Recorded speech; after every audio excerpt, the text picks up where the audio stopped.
This shouldn't kill their base, I don't think.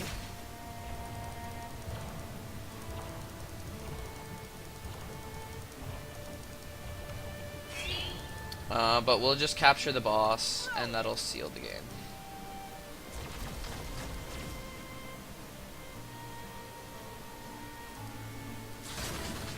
You just slow and easy. Take all the objectives on the map, and you just position yourself literally for success.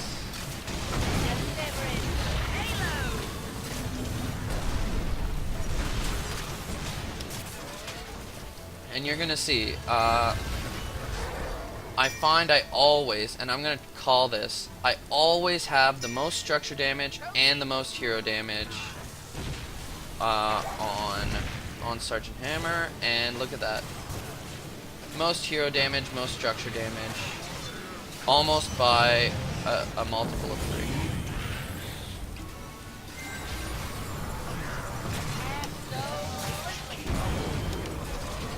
And I'm just gonna steal that kill.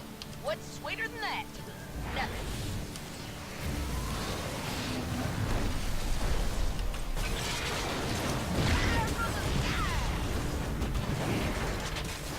Choose a target.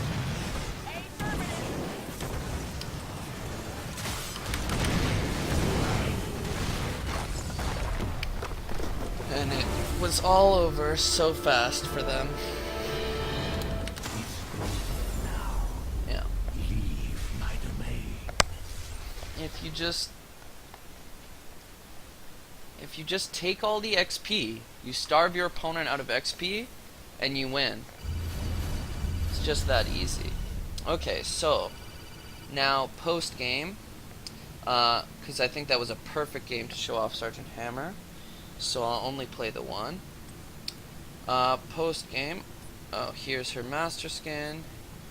Here's her World War II skin. War World Sergeant. That's a clever way to make it not World War. War World. GG Blizzard. She can't mount. Okay, so you saw all my abilities except for the one I take at level 20 because we won before that point, which you can often do with Sergeant Hammer. So basically, spider mines, you put these in front of you and you get 3 to start, but I take the talent that gives me 2 extra, which I'll go over afterwards, and you end up getting 5, and they're just really strong. They slow your enemies to start, so if you place them in front of you and your enemy charges into you, the mines are going to activate, hit your enemy, and then if you speed boost away, they'll still be slowed from the mines. So the mines are a defensive thing, but you can also use them to clear waves if you don't have any enemies immediately coming at you. They're hard to use offensively, though. They're good for clearing and defensive because they do have a time where they settle into the ground. So even if you shoot them in front of your enemies, generally, your enemy will be able to walk past them before they are set and ready to hit your enemy.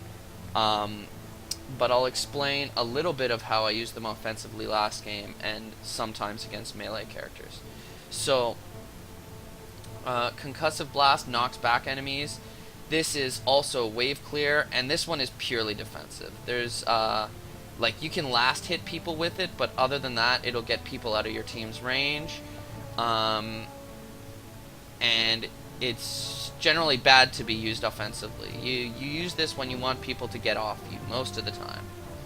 Siege mode, like you saw, you become immobile, you deal splash damage, bonus damage to minions and structures. And you just hit like a truck. Some people like to take the talent where you move slowly in siege mode, but I think it's just a waste of a talent in that tier. There's just better things to take, which I'll go over. And artillery, you deal more damage to enemies that are farther away from you, so you want to set up in a position obviously where you're safe, but that's also benefiting you because the farther enemies are away from you, the more damage you will deal to them. So hitting in the edge 20% of your range is generally the dream. Blunt force gun is a missile that fires down a entire lane. It's global, fires across the whole map, and it'll deal damage to everything it passes through.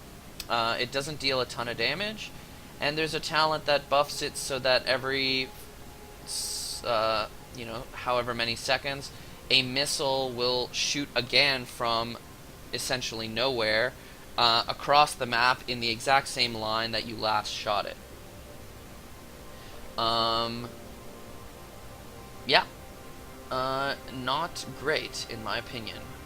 Napalm Strike will shoot at your max range, your max siege range, and it deals damage on impact, and it also leaves a burning AoE on the ground that deals a ton of damage, actually, that if you don't walk off of it. So it's also a strong defensive tool, because if you're dueling someone, like you saw I had to in melee range a couple times that game, you shoot the napalm on the ground right in front of you where they need to stand to attack you, and they are forced to move and stop attacking you for a couple seconds, because if they just stay on that, which did happen as well, you will outtrade them and you'll kill them because of how much damage Napalm Strike does if they just stand on it. So, I'm not going to go over why I don't take the other talents. I'm just going to go over the ones I take to keep it shorter. So I get artillery, advanced artillery, so it basically boosts your passive. You do another 10% damage to enemies that are near the edge of your range, and this is huge. Basically, it's like percent base damage, like to the damage you're going to be doing all game. It's so like you're going to be, you deal the bulk of your damage with this character auto attacking, and this just boosts your auto attack. So yeah. Notably, the cloak is quite bad. Yeah, that's all I have to say about that. Alright, so for this one, if you're on the basic talents, I would take focused attack. But if you have, all the talents unlocked, you want to take, increase your standard basic attack range by 20%. This is massive because it also increases your siege range by 20%. And so it just makes it that much easier for you to be in a safe place, pounding away on them with your advanced artillery and artillery passive. In this tier of talents, level 7, I like to take the thruster cooldown reduced, because, like you saw, their Sergeant Hammer showed up to a lot of fights that game late, very late, and decreasing the thruster cooldown not only lets you fight more frequently and rely on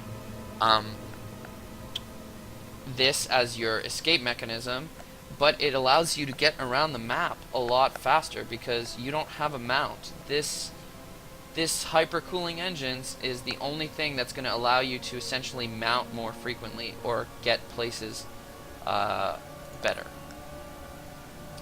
Napalm Strike. So this is a fire damaging napalm that you fire at enemies. I explained why I pick which ulti, so I'm not going to explain it again, but Napalm Strike is the better one in my opinion. This one, Bullhead Mines. Now I will explain why I take this, and also how it makes spider mines able to be used somewhat offensively. So first of all, for defensive, it is obvious. This you lay the mines basically in front of your position, or where you don't want enemies to approach you from, and when the mines activate, they will knock your enemies back quite far, and they still deal the same damage and they still slow, so it makes the gap between you and your enemies that much harder to close, which is the key to Sergeant Hammer. Now, also, when they get knocked away, it activates your other passive and trait, artillery, where you're going to deal more damage to them because they get knocked back and they're farther away from you. So the more time you can keep enemies far away from you, the better it is for Sergeant Hammer. Now, now let me explain how this can be used offensively. Like you saw that game, I was dueling with Illidan at one point, and what I did was I placed my mines. Mines have a bit of a range where you can place them.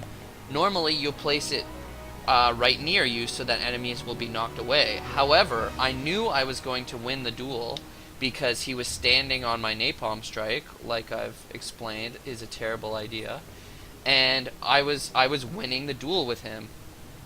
So what I did was, because he's in melee range and I knew what direction he had to walk to escape, I actually laid my mines behind him, and so he basically, when he realized that he was losing the fight and he wasn't going to be able to outdamage me, he started walking away, and my mines had already set and activated at that point, and they knocked him closer to me and slowed him. You don't want them closer to you, you might say.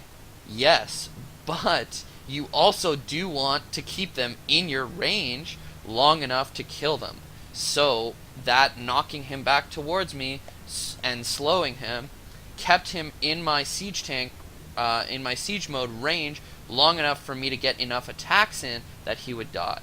So it can be used offensively in that way.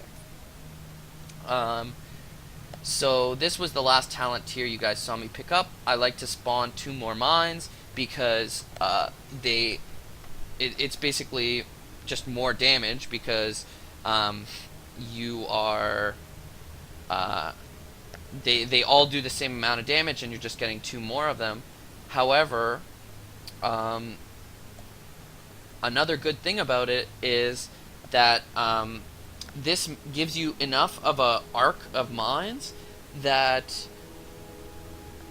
you can have one enemy walk towards them and get knocked away by, let's say, activating 2 that he got close enough to, and you still have the other 3 for another enemy walking towards you, and it'll knock that enemy away as well. So having 2 more mines and increasing the breadth that they cover will make it so you can knock away multiple enemies and all the mines won't be activated by a single person, which is great. And if you're dueling with a single person, then you just have 2 more mines worth of damage in that case.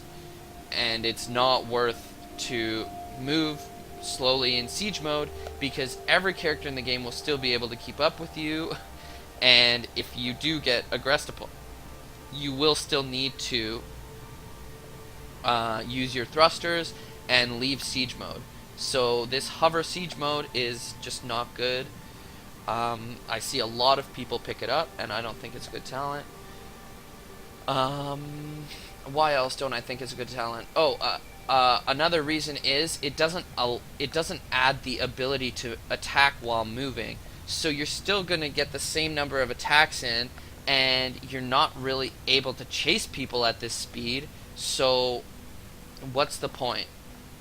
What is the point of it? There's no point. Another potential talent to take on this tier would be activate to gain a shield.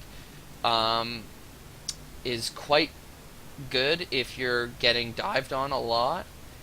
That's another quite good talent, but because of the other talents we've picked, you want talents to stack in effectiveness, and taking the mines that knock back and then adding more mines stacks the effectiveness of that talent, and thus it's more worth taking than a talent that doesn't build on a strategy you're already trying to go with. And finally, the final talent that I did not take, but that I can, show you guys, is